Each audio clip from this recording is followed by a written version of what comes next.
Oui, Qu'est-ce que c'est que ça? c'est la scie au lasso. Alors là, vous voyez, il y a un poids. D'accord. C'est pratique. Soit vous en servez comme la fronde de David, vous voyez ce que je veux dire, soit vous le lancez comme ça, c'est comme vous voulez, pour passer au-dessus d'une branche qui est haute et que vous ne pouvez pas atteindre. D'accord? Oui. Bon, alors là, je l'ai lancé. Alors ça part, et j'ai le fil comme ça qui monte avec, et puis arrive quoi donc?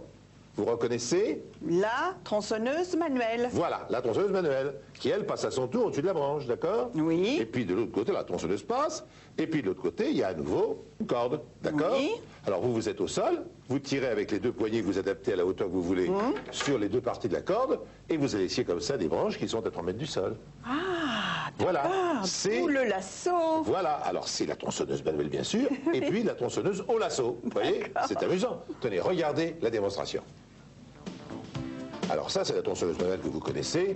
C'est que c'est cette idée remarquable d'avoir pris en fait une chaîne de tronçonneuse en quelque cas, parce que ça ressemble étrangement, avec des voies qui sont faites de telle sorte que ça scie dans les deux sens, aussi bien si vous tirez à gauche que si vous tirez à droite. Il y a deux poignées qu'on met à vos deux bouts, hein, et vous allez comme cela. Alors pour les branches basses, pas de problème, vous allez scier directement, comme cette branche-là. On va faire attention de ne pas mettre la tête dessous. Hein, bon. Ici, ce sont des racines. Vous savez qu'il n'y a rien de plus difficile que de scier les racines d'une souche. Mais là, ça devient enfantin. On creuse un peu dessous. Vous creusez un peu dessous, après ça vous mettez les poignets, ça passe, il n'y a plus de problème. Ça devient enfantin. C'est très commode pour justement faire des sciages dans des conditions difficiles et un peu curieuses. Et vous allez voir la propreté du trait de scie, parce que c'est vraiment un très très beau trait de scie. Regardez, c'est bien scié, hein, impeccablement. Très bonne qualité. Vous pouvez évidemment scier tout ce que vous voulez comme ça. Hein. Bon, ça c'est donc, voilà.